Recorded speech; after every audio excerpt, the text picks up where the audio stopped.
नमस्कार, मैं गौरव जोशी श्रीमती मोहरी देवी तापड़िया गर्ल्स कॉलेज जसवंतगढ़ के इस यूट्यूब चैनल पर आपका स्वागत करता हूं। हम पढ़ रहे हैं ओवरहेड्स और ओवरहेड्स में हम पढ़ रहे हैं ओवरहेड्स का पार्ट फर्स्ट डिस्ट्रीब्यूशन। इस चैप्टर का 5वां क्वेश्चन आज सॉल्व करते हैं। क्वेश्चन है, एक कारखाने के 3 विभाग ए, बी व सी में, एक कारखाना है उसमें 3 विभाग हैं ए, बी और सी, उनमें उपरिव्ययों का वितरण, जो हम चैप्टर पढ़ रहे हैं वो है उपरिव्यय और उपरिव्ययों का वितरण, इसमें हम पढ़ रहे हैं। तो इसमें क्वेश्चन में कहा गया है कि उपरिव्ययों का वितरण करते हुए अनुसूची बनाइए। वित्तीय पुस्तकों से लिए गए 31 मार्च 2012 को समाप्त हुए वर्ष के खर्चे निम्न प्रकार है। और जो उपरिव्ययों के बारे में सूचना दी गई है कि जो खर्चे हुए हैं तीनों विभागों से संबंधित, उनके खर्चे, वो खर्चे दिए गए हैं। इलेक्ट्रिक लाइट, बिजली का खर्चा हुआ 2500 रुपये का।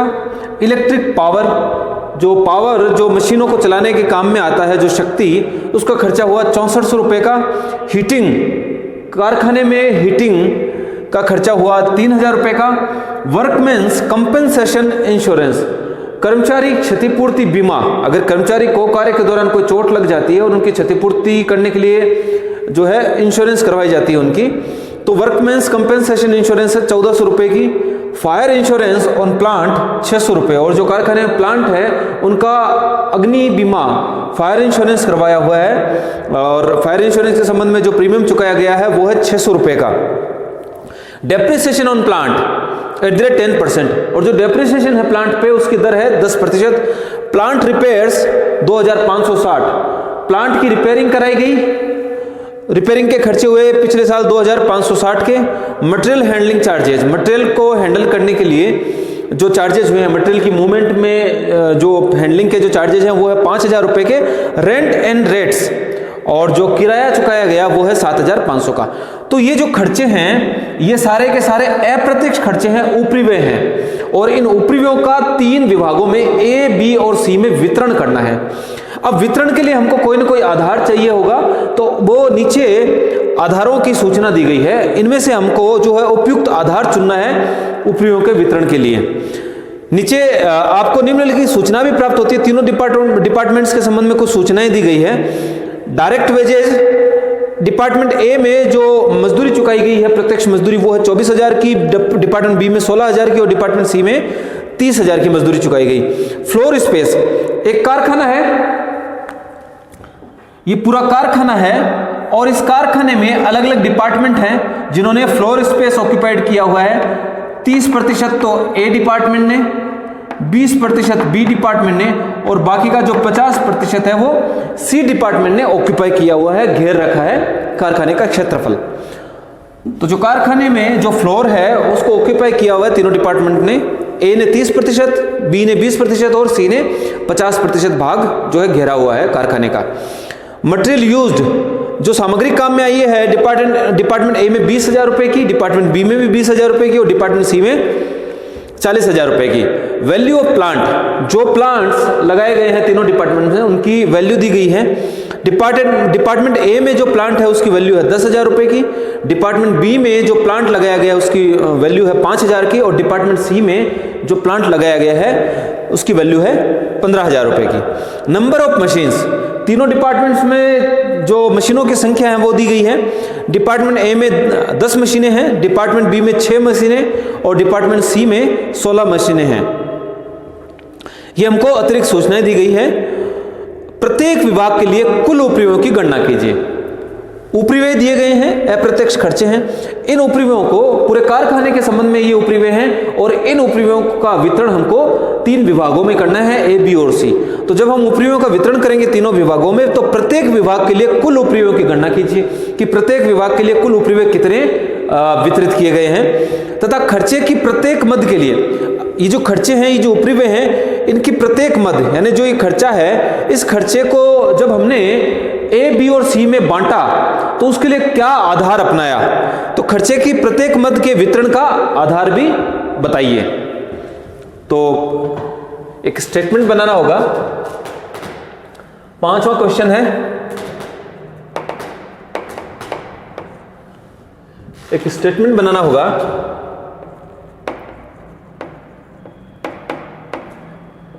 स्टेटमेंट शोइंग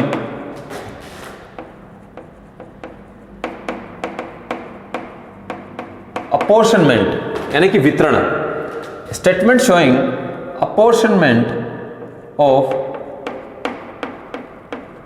ओवरहेड्स, ऊपरी व्ययों का वितरण दर्शाने के लिए हम एक स्टेटमेंट बना रहे हैं।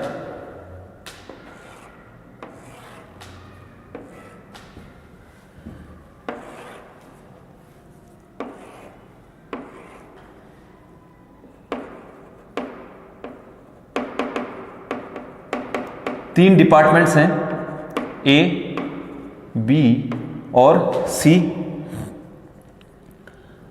और ये टोटल ओवरहेड्स का कॉलम है कि टोटल ओवरहेड्स कितने हैं।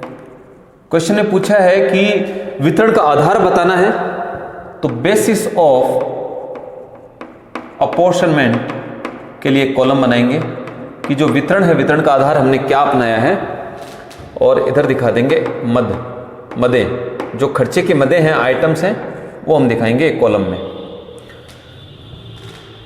तो पहला है ऊपरी व्यय इलेक्ट्रिक लाइट, बिजली का खर्चा आया है पूरे कारखाने में 2500 रुपए का।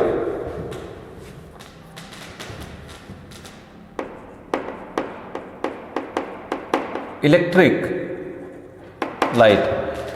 लाइट टोटल है 2500 रुपए की। इस इलेक्ट्रिक लाइट के खर्चे को, बिजली के खर्चे को हमको तीनों विभागों में बांटना है, वितरण करना है तीनों विभागों में। इसके लिए हमको कौन सा आधार काम में लेंगे? बेसिस ऑफ अपॉर्शनमेंट, बांटने के लिए तीनों विभागों में इस ऊपरी व्यय को, इस खर्चे को बांटने के लिए हमने क्या आधार लिया, किस आधार पर हमने बांटा? तो हम इसके लिए फ्लोर स्पेस, बिजली के खर्चे को बांटने के लिए, वैसे तो अगर अलग अलग सब मीटर लगे हुए हों तीनों डिपार्टमेंट में, तो जो यूनिट्स की गणना कर लेंगे और उसके आधार पर बिजली को, जो है बिजली के खर्चे को बांटा जाएगा।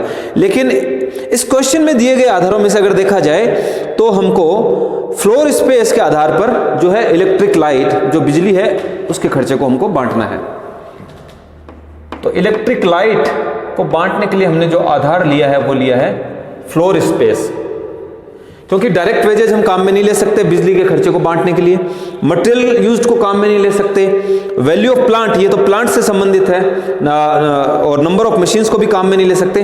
तो जो कारखाने का जो फ्लोर है उसमें जो अलग अलग एरिया ऑक्यूपाई किया हुआ है,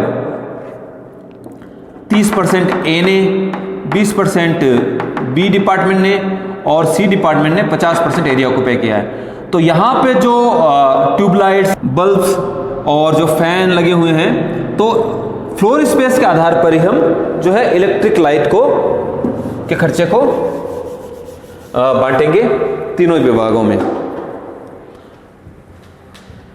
तो फ्लोर स्पेस जो है 30%, 20% और 50% है, तो इसका अनुपात हो जाएगा 3-2-5। 3-2-5 के अनुपात में 2500 रुपए को हम बांटेंगे। कैसे बांटेंगे? जो इलेक्ट्रिक लाइट है, एक उदाहरण के लिए हम समझ लेते हैं। इलेक्ट्रिक लाइट है, इलेक्ट्रिक लाइट का खर्चा है 2500 रुपए का। तो फॉर डिपार्टमेंट ए के लिए हम कैसे बांटेंगे? 2500 का खर्चा है और तीनों जो विभागों का फ्लोर स्पेस है उसके अनुपात का टोटल है 10, 3:2:5, तो इनका टोटल है 10। और जो डिपार्टमेंट ए है, डिपार्टमेंट ए का जो फ्लोर स्पेस है वो है 30% और उसका अनुपात है 3, तो 3 से गुणा कर देंगे। तो 2500 में, जो कि टोटल इलेक्ट्रिक लाइट का खर्चा है, 2500 में 10 का भाग लगाकर और 3 से गुणा कर देंगे, तो डिपार्टमेंट ए के लिए ऊपरी व्यय ज्ञात हो जाएंगे 750 रुपए। 750 रुपए। कैलकुलेटर काम में लेते हैं। इसी प्रकार डिपार्टमेंट बी के लिए अगर इलेक्ट्रिक लाइट को बांटना हो तो 2500 में 10 का भाग लगाकर और 2 से गुणा कर देंगे, तो डिपार्टमेंट बी के लिए इलेक्ट्रिक लाइट जो है 500 रुपये वितरित की जाएगी। और डिपार्टमेंट सी के लिए, फॉर डिपार्टमेंट सी, 2500 में तीनों विभागों के अनुपातों का योग 10 और सी डिपार्टमेंट है उसका अनुपात है 5, तो 5 से गुणा कर देंगे। तो 2500 में 10 का भाग लगाकर 2500 में 10 का भाग लगाकर 5 से गुणा कर देंगे, 1250 रुपये। तो तीनों विभागों में जो है इलेक्ट्रिक लाइट जो खर्चा है उसका वितरण इस प्रकार से किया जाएगा। 750 रुपये ए विभाग के लिए, 500 रुपये बी विभाग के लिए और 1250 रुपये सी विभाग के लिए। इसी प्रकार जो अगला खर्चा है इलेक्ट्रिक लाइट के बाद में है इलेक्ट्रिक पावर। तो इलेक्ट्रिक लाइट जो है वो जैसे ट्यूबलाइट्स जलाने के लिए, पंखे चलाने के लिए काम में आती है। और जो इलेक्ट्रिक पावर है, शक्ति, विद्युत शक्ति जो है वो मशीनों को चलाने के काम में आती है। इलेक्ट्रिक पावर, तो इलेक्ट्रिक पावर का खर्चा है 6400 रुपए का। और इसको बांटने के लिए हम आधार लेंगे नंबर ऑफ मशीन्स, क्योंकि जो पावर है वो मशीनों को चलाने के काम में आता है। तो नंबर ऑफ मशीन्स को हम आधार बनाएंगे इस खर्चे को बांटने के लिए। तो 10, 6, 16 जो है ये नंबर ऑफ मशीन्स हैं। तो अनुपात अगर इसको और छोटा कर लिया जाए तो 5, 3 और 8, 5, 3, 8 के अनुपात में हम जो है इलेक्ट्रिक पावर के खर्चे को तीनों विभागों में वितरित कर सकते हैं। तो जिस प्रकार से हमने इलेक्ट्रिक लाइट को तीनों विभागों में वितरित किया था, तीनों विभागों के अनुपात के अनुसार, उसी प्रकार इलेक्ट्रिक पावर के खर्चे को भी हम नंबर ऑफ मशीन्स का जो अनुपात है, नंबर ऑफ मशीन्स के आधार पर हम तीनों विभागों में वितरित कर देंगे। तो 6400 टोटल खर्चा है। 6400 में हम तीनों जो ये अनुपात है तीनों विभागों का, नंबर ऑफ मशीन्स का, उसका टोटल कर लेंगे 16, उसका टोटल आ रहा है 16। तो 6400 में 16 का भाग लगाकर डिपार्टमेंट ए के लिए 5 से मल्टीप्लाई कर देंगे। तो 2000 रुपये डिपार्टमेंट ए के लिए, 6400 में 16 का भाग लगाया और 3 से गुणा कर दिया, 1200 रुपये बी के लिए और जो है 3200 रुपये आएगा सी डिपार्टमेंट के लिए। अगला खर्चा है हीटिंग। हीटिंग जैसे कूलिंग है तो एसी लगाया जाता है, एसी से कूलिंग रखी जाती है पूरे कार्य करने की। उसी प्रकार से हीटिंग, वहां के वातावरण में गर्मी बनाए रखने के लिए हीटिंग काम में ली गई। तो हीटिंग का खर्चा है 3000 रुपये। अब हीटिंग के खर्चे को बांटने के लिए हम जो आधार अपनाएंगे वो अपनाएंगे फ्लोर स्पेस। फ्लोर स्पेस के आधार पर जो है हीटिंग को हम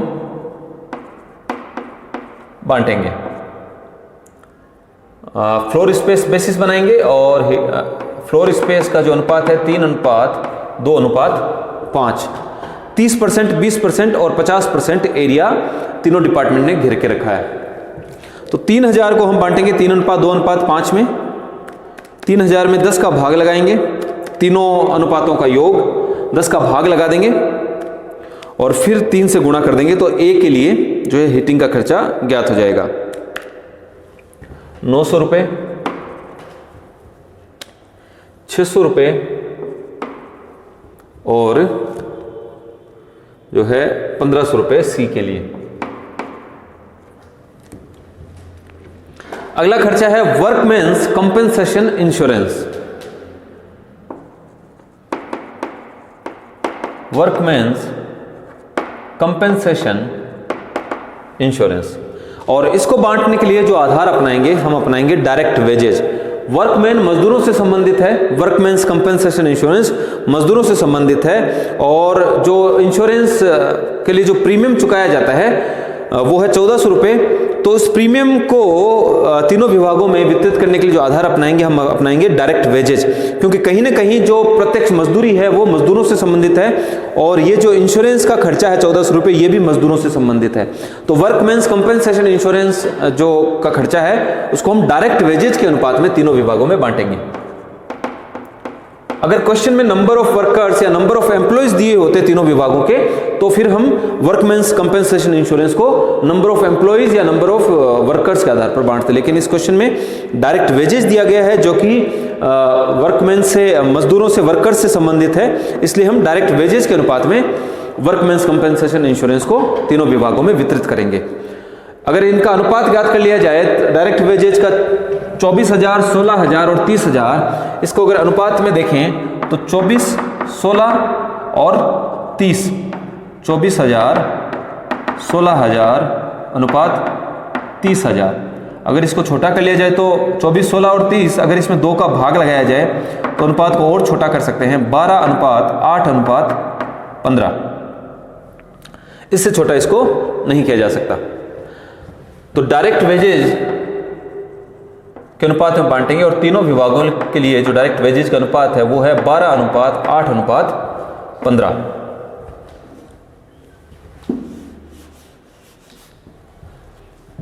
वर्कमैन्स कंपेंसेशन इंश्योरेंस का खर्चा है 1400 रुपये। 1400 रुपये को हम बांटेंगे 12 अनुपात 8 अनुपात 15 के अनुपात में। तीनों अनुपातों का टोटल कर लेंगे तो तीनों अनुपातों का टोटल आता है 35। तो 1400 में 35 का भाग लगाएंगे 40 और फिर इसको 12 से गुणा कर देंगे तो 480 रुपये ए के लिए। 40 को अगर 8 से गुणा कर दें तो 320 रुपये डिपार्टमेंट बी के लिए और 1400 में 35 का भाग लगाकर 15 से गुणा कर दें तो 600 रुपये सी के लिए वर्कमैन्स कंपेंसेशन इंश्योरेंस के वितरित किए जाएंगे। इसके बाद है fire insurance on plant. Fire insurance on plant, insurance जो करवाई जाती है वो इंश्योरेंस का जो प्रीमियम है वो प्रीमियम निर्धारित होता है संपत्ति के मूल्य के आधार पर। तो जो फायर इंश्योरेंस कराई है प्लांट की, उस पर जो प्रीमियम चुकाया है वो 600 रुपये चुकाया गया है। तो ये प्रीमियम की राशि कैसे निर्धारित की गई है? ये प्रीमियम की राशि वैल्यू ऑफ प्लांट के आधार पर निर्धारित की गई है। जो प्लांट का मूल्य है उसके आधार पर ये इंश्योरेंस प्रीमियम की राशि चुकाई गई है। तो जो फायर इंश्योरेंस ऑन प्लांट है का खर्चा है 600 रुपये, उसको तीनों डिपार्टमेंट में वितरित करने के लिए हम जो आधार अपनाएंगे वो अपनाएंगे value of plant. Value of plant, इसका अनुपात अगर देखें तो 10, 5, 15 इसका अनुपात हो जाएगा वैल्यू ऑफ प्लांट का। 10,000, 5,000 और 15,000, तो 10, 5 और 15 तीनों डिपार्टमेंट्स के लिए अनुपात हो जाएगा वैल्यू ऑफ प्लांट का। और जो फायर इंश्योरेंस ऑन प्लांट है उसका खर्चा है 600 रुपये का। तो 600 को हम बांटेंगे 10, 5 और 15 के अनुपात में। तो 600 में 30 का भाग लगाएंगे, तीनों अनुपातों का योग करके 30 का भाग लगा देंगे। और ए डिपार्टमेंट के लिए अगर फायर इंश्योरेंस का खर्चा ज्ञात करें, वितरित करें तो 10 से गुणा कर देंगे। तो 600 में 30 का भाग लगाकर, तीनों का योग करके 30 का भाग लगाकर और 10 से गुणा करेंगे तो ए डिपार्टमेंट के लिए ज्ञात हो जाएगा। तो अगर 10 से गुणा करें तो 200 रुपये ए डिपार्टमेंट के लिए, 100 रुपये बी डिपार्टमेंट के लिए और 300 रुपये वितरित होंगे सी डिपार्टमेंट को। फायर इंश्योरेंस ऑन प्लांट के बाद में है depreciation on plant. Depreciation on plant ये लगता है एक्चुअल @10%। इसके तीनों डिपार्टमेंट में इस खर्चे को वितरित करने का आधार रहेगा एक्चुअल रेट दी गई है 10% की दर से। तो जो प्लांट की वैल्यू है उस पर 10% की दर से डेप्रिसिएशन लगा दिया जाएगा तीनों डिपार्टमेंट में। तो डिपार्टमेंट ए की जो प्लांट है, प्लांट की वैल्यू है 10,000 रुपये, तो 10,000 का 10% 1,000 रुपये। 1,000 रुपये प्लांट ए के लिए डेप्रिसिएशन लगाया जाएगा, डिपार्टमेंट ए के लिए डेप्रिसिएशन लगाया जाएगा। और डिपार्टमेंट बी की प्लांट की वैल्यू है 5,000 रुपये, 5,000 का 10% हुआ 500 रुपये। और डिपार्टमेंट सी की प्लांट की वैल्यू है 15,000 रुपये, तो 15,000 का 10% हुआ 1,500 रुपये। तो तीनों विभागों के लिए डेप्रिसिएशन कुल मिलाकर है 3,000 रुपये का।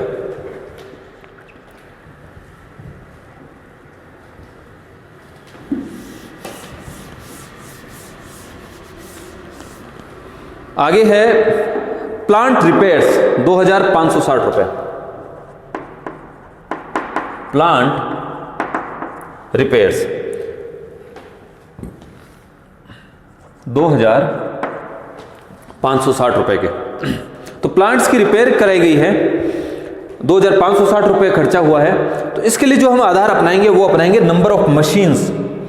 रिपेयरिंग कराई गई है मशीनों की, प्लांट की रिपेयरिंग करवाई गई है, तो जितनी संख्या होगी मशीनों की उतनी ज्यादा रिपेयरिंग का खर्चा हुआ होगा डिपार्टमेंट्स में। तो नंबर ऑफ मशीन्स के आधार पर हम प्लांट रिपेयर्स को जो है तीनों विभागों में प्लांट रिपेयर्स के खर्चे को वितरित करेंगे। नंबर ऑफ मशीन्स, तो नंबर ऑफ मशीन्स का जो अनुपात है वो होगा 5:3:8। नंबर ऑफ मशीन्स है 10, 6 और 16, तो 10, 6 और 16 अनुपात हो जाएगा तीनों विभागों के लिए। इसको अगर 2 का भाग लगाकर इसको और छोटा किया जाए तो 5, 3 और 8 अनुपात होता है तीनों विभागों के लिए।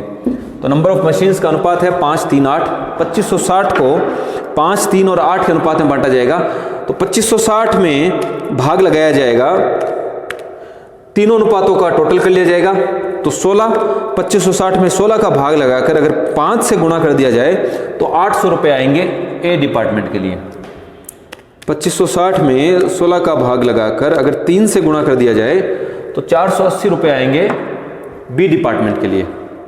और 2560 में 16 का भाग लगाकर 8 से गुणा कर दिया जाए तो 1280 रुपये वितरित किए जाएंगे सी डिपार्टमेंट को। प्लांट रिपेयर्स के बाद है material handling charges. Material handling charges, इस खर्चे को वितरित करने के लिए तीनों विभागों में जो हम आधार अपनाएंगे वो अपनाएंगे मटेरियल यूज्ड, क्योंकि मटेरियल हैंडलिंग चार्जेस मटेरियल के हैंडलिंग के खर्चे हैं।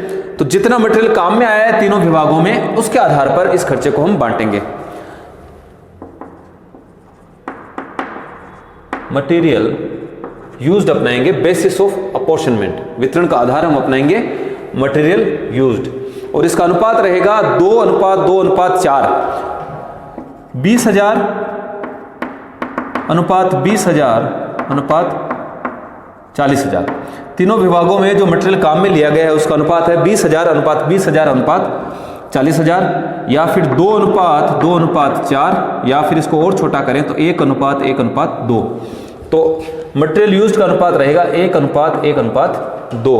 तो मटेरियल हैंडलिंग चार्जेज 5,000 रुपये के हैं।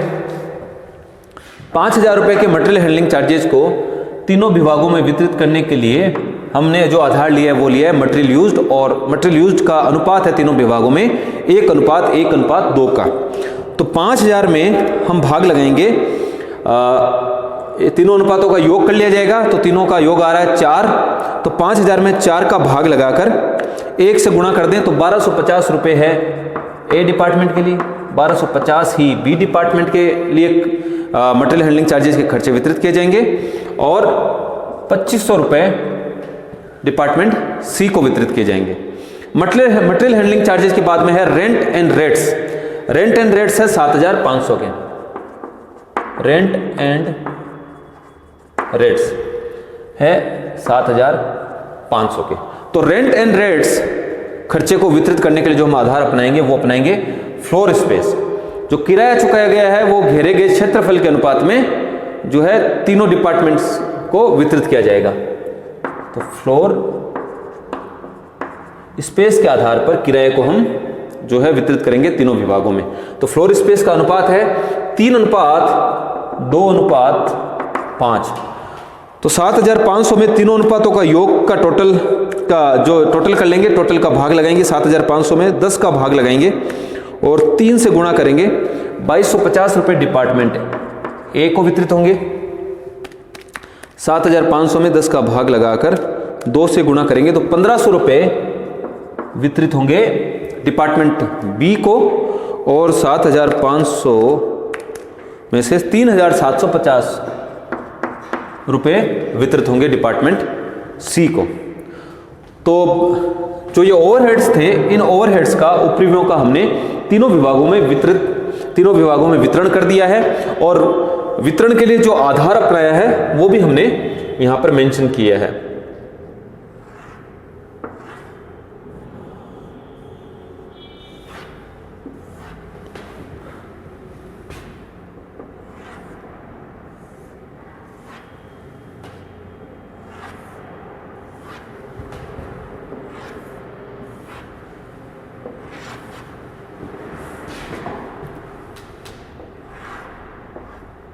अब पूछा है क्वेश्चन में पूछा है कि प्रत्येक विभाग के लिए कुल उपरिव्ययों की गणना कीजिए। जो वितरण किया है हमने उपरिव्ययों का तीनों विभागों में, तो कुल उपरिव्ययों की गणना करनी है कि टोटल कितने ओवरहेड्स तीनों डिपार्टमेंट को वितरित हुए हैं।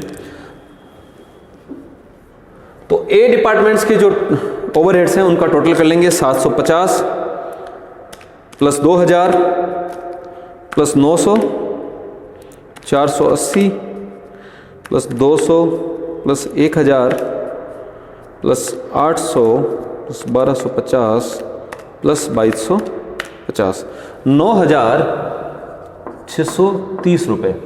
9630 रुपये के कुल उपरिव्यय वितरित हुए हैं ए डिपार्टमेंट्स को।